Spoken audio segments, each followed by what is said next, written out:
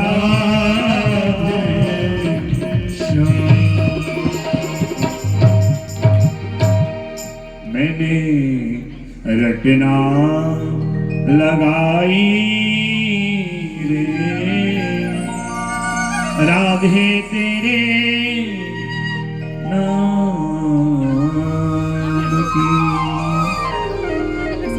बोले राधे रानी सरकार की जय। विदुर जी महाराज की।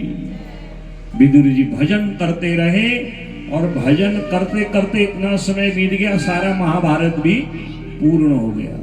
न कौरवों का संग न पांडवों का संग। और यहाँ तक कि जब भगवान द्वारिका में गए और भगवान 100 वर्ष तक द्वारिका में रहे हैं, ब्राह्मण और संतों के श्राप से यदुवंशी आपस में लड़ करके मरने लगे। 11वें स्कंद में कथा विस्तार से आपको सुनाऊंगा। तब भगवान ने देखा कि अब ये विनाश ही हो रहा है। भगवान प्रभास क्षेत्र में गए और जाकर के ध्यानस्थ हो गए। और उसी समय बड़े बड़े महात्मा मैत्रेय, अत्रि, वशिष्ठ, क्रतु, पुलह, पुलस्त्य, उद्धव आदि वहां पर आए। सब आकुल व्याकुल हो गए। भगवान गोलोक को जाने को तैयार है। भगवान का जो नित्य धाम है वह है गोलोक। जैसे विष्णु बैकुंठ में, शिव कैलाश में, भगवती जगदम्बा मणिद्वीप में रहती हैं, वैसे ही मेरे कृष्ण राधा के साथ नित्य गोलोक का जो है निवास करते हैं। राधा रानी का आवाहन कर रहे हैं भगवान। विमान आने को तैयार है। सब महात्मा कुल व्याकुल हो गए, प्रभु यदि आप इस धराधाम का त्याग कर दोगे तो क्या होगा। तो उस समय भगवान ने 3 प्रकार के योगों का ज्ञान महात्माओं को दिया।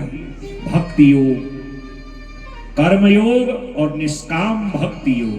3 योगों का ज्ञान देते देते भगवान भी भावुक हैं। और आज जितने बड़े सिद्ध महात्मा हमारी आपकी तरह नहीं जो बार बार घड़ी देखें, समय की बाध्यता देखें, नहीं, भगवान अपने स्वरूप का, भगवत स्वरूप का वहां पर वाचन कर रहे हैं, भागवत धर्म का ज्ञान दे रहे हैं।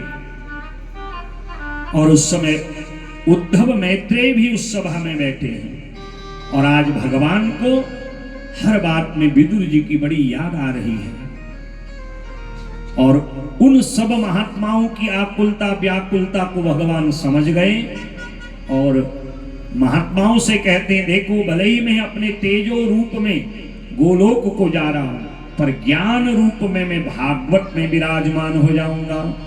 ऐसा वांगमयी मूर्ति प्रत्यक्षा हरिवर्तते इसीलिए इस भागवत जी को भगवान राधा कृष्ण का वांगमय रूप कहा जाता है, शब्दमय रूप। ये कोई साधारण जो है पुस्तक नहीं है, साधारण पोथी नहीं है, ये साक्षात राधा कृष्ण का मूर्ति रूप है, शब्द रूप है। हम जितने भागवत जी के श्लोक आप लोगों को सुनाते हैं, उच्चारण करते हैं, ये सब भगवान की पूजा है। एक एक श्लोक, एक एक शब्द भगवान का चरण से लेके, चरण के नाखून तलवे से लेके मस्तक पर्यंत उनके अंग है। और आज भगवान कहते हैं, देखो मैत्रेय और विदुर जी, मैत्रेय और उद्धव जी, इतना समय नहीं है, मैं अपना ज्ञान रूप भागवत में प्रवेश कर रहा हूं। जो इस भागवत को श्रवण करेंगे, अपने सिर पे रखेंगे, इनके श्लोकों का उच्चारण करेंगे, कानों से इन कथा को सुनेंगे, उनको कलयुग कभी स्पर्श तक नहीं कर पाएगा। इसलिए एक काम मेरा आपने करना है। मैत्रेय जी आप हरिद्वार जाओगे, और उद्धव जी आपने मेरा एक काम करना है, मेरी चरण पादुकाओं को बद्रीनाथ में रखना है। आप कभी बद्रीनाथ गए होंगे, वहां भगवान की चरण पादुकाएं आज तक हैं। ये द्वारिकानाथ श्री कृष्ण गोविंद की ही वो चरण पादुकाएं हैं। उद्धव तुम इन चरण पादुकाओं को लेकर के बद्रीनाथ जाओगे, मार्ग में तुम्हें विदुर जी मिलेंगे, और वो मेरे वियोग में कहीं आकुल व्याकुल न हो जाएं। इसलिए उनको जो उपदेश में आज आप सबको दे रहा हूं, इस उपदेशों को सुनने के लिए मैत्रेय जी के आश्रम में जाने के लिए आप प्रेरित करोगे। आज भगवान के वचनों को पालन करके उद्धव जी उत्तराखंड की ओर आए, मैत्रेय जी हरिद्वार अपने आश्रम में गए, भगवान अपने तेजोमय रूप में अपने लोक को गए, ज्ञान रूप में भागवत जी में प्रकाश रूप में समाहित हो गए। बोले द्वारिका नाथ की जय।